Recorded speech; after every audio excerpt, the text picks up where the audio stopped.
வாழ்க வையகம், வாழ்க வையகம், வாழ்க வளமுடன்.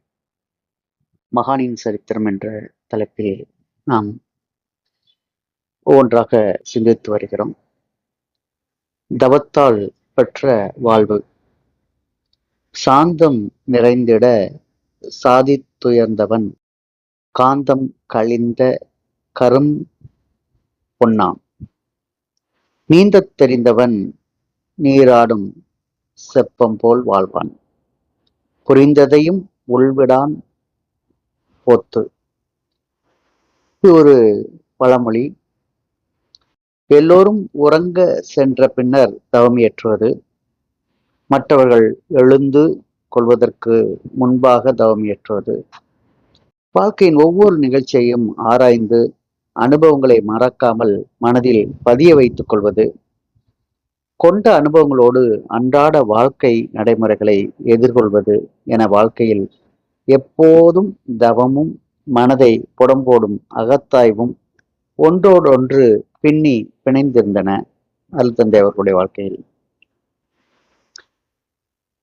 தவத்திலும் தத்துவ ஆராய்ச்சியில் வாழ்வின் பெரும் பகுதி கழிந்து வந்தது. இறைநிலையை பற்றி அறிந்து கொள்ளும் முன்னம் பஞ்சபூதங்களை பற்றி அறிந்து கொண்டார். விண்ணின் முன்னிலை வெளி, சுத்த வெளியே பின்ன நிலையில் பலவாறாகியது என்பதை அறிந்தார். சுத்த வெளியே தெய்வம் என்பதை தந்தையார் இளம் வயதில் குறிப்பிட்ட பாடல், தாய்மானவரின் பாடல்கள் இவற்றோடு ஒப்பிட்டு நிர்ணயித்துக் கொண்டார். எண்ணத்தின் ஆற்றலை ஆராய்வதில் அதிக நேரத்தை செலவிட்டார். எண்ணத்தின் திண்மையை அறிவதற்காக ரயிலை நிறுத்தினார். வெளியே சென்ற நண்பரிடம் தனது எண்ணத்தை செலுத்தி பழங்கள் வாங்கி வர செய்தார். ஐநா சபையில் நமது முந்தைய பிரதமர் நேருஜி அவர்கள் பேசும்போது தான் குறிப்பிடும் வார்த்தைகளை பேசுவார் என்று கூறி எண்ணத்தின் வலிமையை நிரூபித்து காட்டினார்.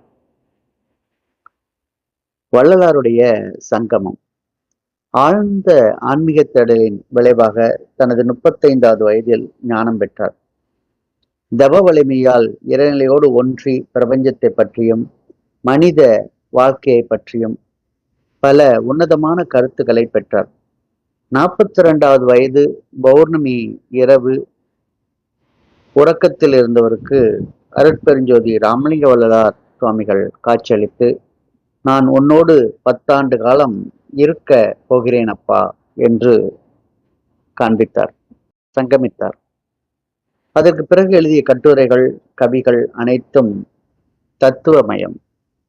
சொந்த உடல் மூலம் முடிக்கப்படாமல் விட்டு வைத்த செயல்களை எல்லாம் வேதாத்தியரின் உடலிலிருந்து முடித்து கொண்டிருந்தார் வள்ளல் சுவாமிகள். எஸ் கிருஷ்ணராவ் அவர்களிடம் பெற்ற பூர்வ மைய தியானத்தால் குண்டலினி ஏற்றம் பெற்றிருந்தது. அதன் காரணமாக தலைபாரம் ஏறியிருந்தது. அதிலிருந்து விடுபட ஞானவள்ளல் பரஞ்சோதி மகான் அவர்களிடம் சாந்தி யோகம் எனும் சிறப்பான பயிற்சியை கற்றார். பரஞ்சோதி மகானின் உலக சமாதான ஆலயத்திற்கு அடிக்கடி சென்று தத்துவ கருத்துக்களோடு தன்னுடைய ஆராய்ச்சியால் விளைந்த கருத்துக்களையும் ஒப்பிட்டு பார்த்து கொள்வதும், அன்பர்களோடு உரையாடி தனது கருத்துக்களை பகிர்ந்து கொள்வதும் இயல்பாக நடைபெற்றன. ஒரே பொருள் எல்லாமாக இருக்கிறது என்ற அத்வைத தத்துவத்தில் தோய்ந்தார். சித்தர்களின் நூல்களை கற்று தியானத்தில் வெகுவாக ஈடுபட்டு தன்னை அறிதல் என்ற அகத்தாய்வு முறையில் விடாமுயற்சியுடன் ஈடுபட்டார். அறிவறியும் விளக்கத்தில் முன்னேற்றம் அடைந்த போதிலும் வாழ்க்கையில் பல தடைகளும் சிக்கலும் உருவாக்கின.